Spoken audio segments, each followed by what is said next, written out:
Você está usando a internet agora mesmo, mas já parou para pensar de onde ela vem?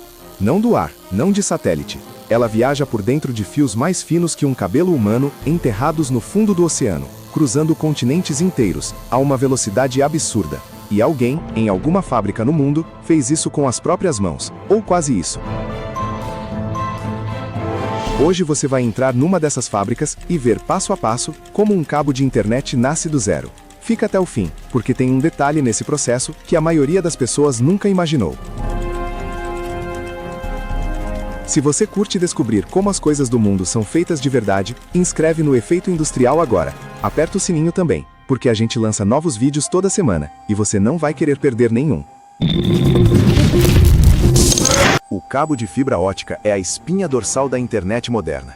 Mas sabia que a ideia por trás dele foi desenvolvida em 1966 pelo físico britânico-chinês Charles Kao, que ficou conhecido como o pai da fibra ótica, e ganhou o Prêmio Nobel de Física em 2009 por isso? A tecnologia que ele imaginou há quase 60 anos, hoje carrega mais de 95% de todo o tráfego de dados do planeta. O país que mais produz esses cabos no mundo hoje é a China, com fábricas enormes em cidades como Wuhan e Shenzhen.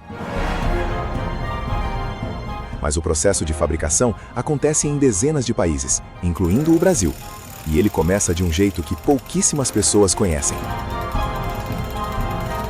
Quando você entra numa fábrica de cabos de fibra ótica, a primeira coisa que te impressiona é o calor. Não é metáfora, tem fornos industriais operando a mais de 2000 graus Celsius. Isso porque o cabo começa como uma vareta de sílica pura, chamada de pré-forma, que parece um bastão de vidro grosso, com uns 120 centímetros de comprimento.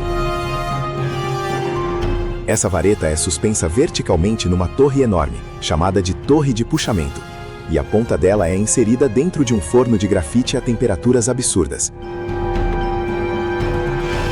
Aí começa a magia. O vidro derrete na ponta e começa a cair, formando um fio extremamente fino. As máquinas puxam esse fio para baixo com uma velocidade e precisão cirúrgicas. E já nesse primeiro passo, nasce a fibra ótica bruta. Esse fio que sai do forno tem exatamente 125 micrômetros de diâmetro. Para você ter ideia, um fio de cabelo humano tem entre 50 e 70 micrômetros. Ou seja, estamos falando de algo extremamente fino, mas ao mesmo tempo resistente o suficiente para atravessar oceanos. Logo depois de sair do forno, esse fio ainda quente passa por um banho de resina plástica chamada de revestimento primário. Esse processo acontece em frações de segundo. Sem esse revestimento, a fibra quebraria ao primeiro toque. A torre de puxamento chega a ter mais de 20 metros de altura, e a velocidade de produção da fibra é de aproximadamente 1.500 metros por hora em operação normal.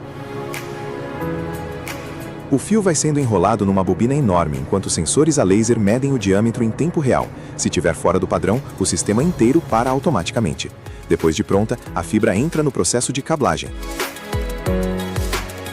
Ela é agrupada com dezenas ou centenas de outras fibras, envolvida por camadas de proteção, fitas de aço, polietileno e gel, que vão garantir resistência mecânica, proteção contra a umidade e longevidade.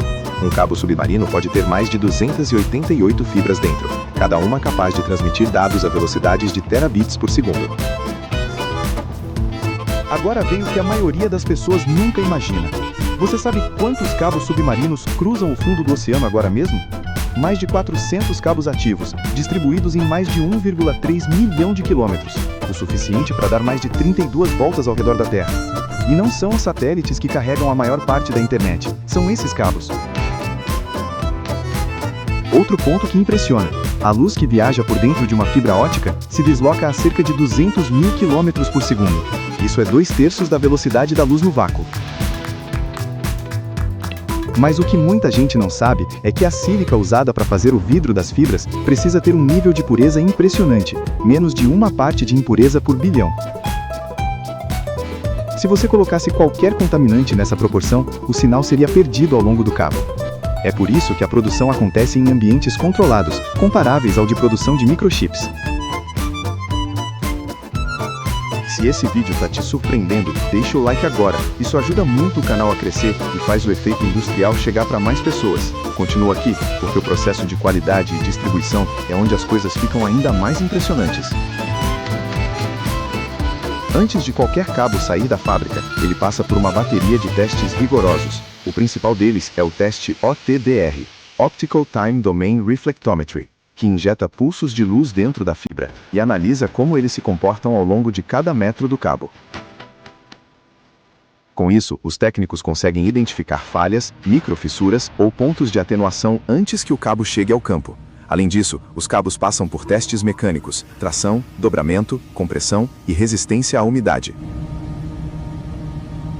Cabos submarinos ainda são testados para suportar a pressão de até 8.000 metros de profundidade, onde a pressão da água é 800 vezes maior que na superfície. Cada lote de produção recebe um código de rastreabilidade e é documentado com todos os parâmetros medidos. Depois de aprovado, o cabo é enrolado em bobinas industriais enormes, algumas pesam mais de 10 toneladas, e é embalado para transporte. A logística de distribuição desses cabos é um capítulo à parte. Para cabos terrestres, as bobinas são transportadas em caminhões especiais e instaladas em dutos subterrâneos por máquinas de perfuração horizontal. Mas os cabos submarinos exigem navios especializados, os cable ships, que são projetados exclusivamente para lançar e recuperar cabos no fundo do mar. O navio vai soltando o cabo enquanto navega, numa velocidade controlada, mergulhando até a profundidade certa. Em média, a instalação de um cabo submarino transoceânico leva entre 6 e 12 meses de operação contínua. E o mercado não para. Estima-se que o mundo precise instalar mais de 100 mil quilômetros de novos cabos por ano só para acompanhar o crescimento do tráfego de dados. Empresas como Google, Meta, Microsoft e Amazon são hoje as maiores investidoras nessa infraestrutura, e a China, como maior produtora, fornece grande parte dos cabos que conectam o mundo. E então, da vareta de vidro puro a mais de 2.000 graus, passando pelos testes a 8.000 metros de profundidade, até chegar ao cabo que entra no seu roteador, esse é o caminho real da internet. Um caminho que Charles Kaw imaginou em 1966, sozinho num laboratório, numa folha de papel, sem que ninguém acreditasse nele. Hoje, cada vez que você manda uma mensagem, assiste a um vídeo ou faz uma videochamada, um pulso de luz atravessa silenciosamente esses fios finos de vidro, no fundo do mar, embaixo das cidades, dentro das paredes da sua casa. A internet não é nuvem, ela é vidro, luz e engenharia. E agora você sabe como ela é feita. Se você chegou até aqui, valeu demais! Comenta aqui embaixo, você sabia que a internet viajava por cabos de vidro no fundo do oceano? Deixa o like se o vídeo te surpreendeu e compartilha com alguém que também ia querer saber disso. O próximo vídeo do efeito industrial tá chegando e vai ser tão impressionante quanto esse. Até lá!